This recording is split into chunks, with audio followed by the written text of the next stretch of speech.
Dava para ter evitado esse choque do Caio Jorge, certamente. Não dá pra normalizar essa entrada babaca e desleal do... Tá o zagueiro, o Andresson de Cintima teve uma partida segura agora.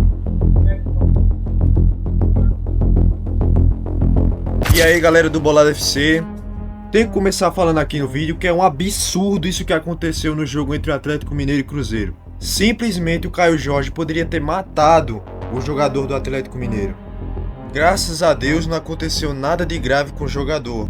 Fiquem agora com a opinião dos comentaristas sobre esse jogo. Não dá pra normalizar essa entrada babaca e desleal do Caio Jorge no Juan, tá?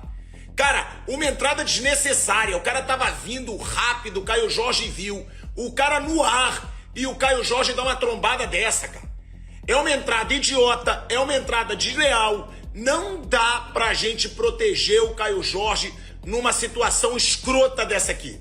Porque o cara caiu mal, o cara caiu de pescoço, podia ter acontecido uma lesão gravíssima. Ele teve que sair do jogo. Por quê? Porque o Caio Jorge quis dar de brabão no clássico. Quis chamar a rivalidade, eu vou ser brabo. Cara, que babaquice do Caio Jorge, eu vou falar na boa. Essa entrada não tem como não ter tido um pouco de maldade. Ele vê que o cara vem forte, vê que o cara tá no ar e ó, ele tromba no cara pra derrubar mesmo. E olha como o Juan caiu, cara. Muito desnecessário e poderia ter acontecido algo grave, tá? Ramon, Belli, que estavam aí no campo, então acompanhando a imagem também. Ramon, você que também deu muito tranco nos outros. Você achou que houve maldade, uma má intenção aí do Caio Jorge ou foi um lance de jogo, um certo exagero do Caio Jorge, hein? Assim, maldade é uma palavra muito forte, né? Eu não acredito que o Caio Jorge teria a maldade de querer machucar um colega de profissão. Nem ele, nem ninguém que estava no campo hoje. Mas eu acho que era um lance evitável, muito pelo que o Grafa falou, concordo muito, né? Ele já estava atrasado na jogada e o Juan, que é muito bom, né? Imponente na bola aérea, já estava com a jogada ganha, vamos dizer assim, né? Dificilmente o Caio Jorge ganharia aquela bola. E ele vai, né? Ele até faz um movimento de agachar para tentar deslocar o Juan e aí acaba acontecendo a queda. Eu acho que era evitável sim, mas maldade não, maldade eu não concordo. Maldade, eu tô com o Ramon, é uma palavra forte, mas ao mesmo tempo era um lance que ele coloca em risco a integridade física do jogador. Mas assim, né? ó, só pra gente chegar no... Vocês acham que era um lance pra um cartão vermelho, por exemplo? Porque tem atleticanos aqui na hashtag achando que o lance era pra expulsão do Caio Jorge. Eu acho que pra mim, eu acho que é demais. Seria um exagero. Eu também, eu tô contigo. Eu acho que é demais. Um amarelo era cabível. Era lance de cartão. Um amarelo era cabível. Pra mim era lance de cartão amarelo de forma assim, inequívoca. Pra vocês aqui, Lino, Grafa? Amarelo pela imprudência dele, não ter feito a leitura que ele já não poderia mais alcançar aquela bola para disputar. A gente precisa ter o contexto do que era o jogo. Essa foi praticamente a primeira falta. O primeiro lance do jogo, quase, com um minuto, no jogo. Né? Então é difícil de o árbitro começar a partida com cartão amarelo. Ele coloca a régua num lugar perigoso para um jogo Tanto como que ele esse. não deu nenhum amarelo no primeiro tempo. Ele só foi começar a distribuir. Mas se arrependeu, né? Parte, mas aí eu discordo. Porque não. se é um lance como esse, ele tem que dar amarelo. Eu sei, ou um outro lance, que assim, como você citou, Nelino, né? Ele não deu nenhum cartão amarelo no primeiro tempo. Não. Ele poderia perder o jogo assim, ó, no estalar de dedos. Ele correu muito risco. Isso era o que eu ia exatamente dizer. O árbitro precisa ter sensibilidade de perceber que esse tipo de lance baliza o que ele vai acabar fazendo dentro do jogo. Porque a partir daí, ele abriu a porta, né? Os jogadores começaram a chegar. Se isso aí não é para cartão, isso aqui também não vai ser. E aí começou isso aqui também. Aí o árbitro perdeu o critério, ele se perde no critério ali. Como é o primeiro lance, é difícil de ele dar. Mas se ele dá o cartão amarelo nesse primeiro lance, acho que metade daquelas faltas que a gente viu de pegada forte no primeiro tempo não tinha acontecido. Ele tinha colocado a régua no lugar certo. É que normalmente esse tipo de falta não é para cartão, que é a cama de gato, né, Ramon? Com aquele movimento, o cara sobe, ele dá agachada pro cara, a cama de gato que fala.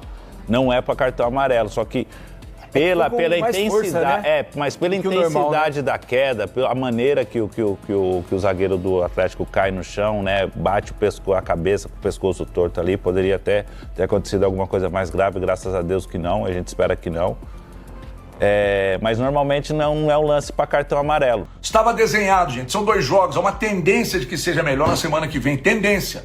Até porque o jogo de hoje foi bom pelo segundo tempo, né? Porque o primeiro tempo foi de preservação total, ninguém queria sofrer gol, jogo mais estudado e tal. Primeiro tempo, o destaque foi a entrada do Caio Jorge no Tressor, passou do ponto, né, Cajota? Aliás, a única coisa que o Caio Jorge fez no jogo, sem a menor necessidade e da forma que aconteceu, poderia ter dado uma merda muito grande. Porque a maneira que o Tressoldi caiu, poderia ter rolado uma lesão muito grave e nem amarelo saiu.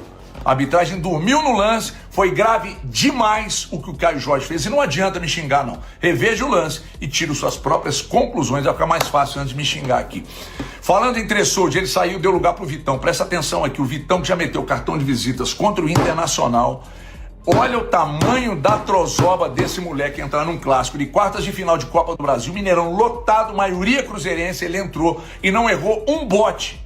O Galo, por necessidade, tá revelando um zagueiraço. Ah, mas não é muito cedo para falar isso. Eu sofro de ejaculação precoce. Pelo olho do menino, eu sei o verme que ele tem. O Vitão entrou com muita personalidade e teve uma baita atuação. É muito seguro, tem muita personalidade. O jogo em si, igual, o Cruzeiro voltou melhor no segundo tempo.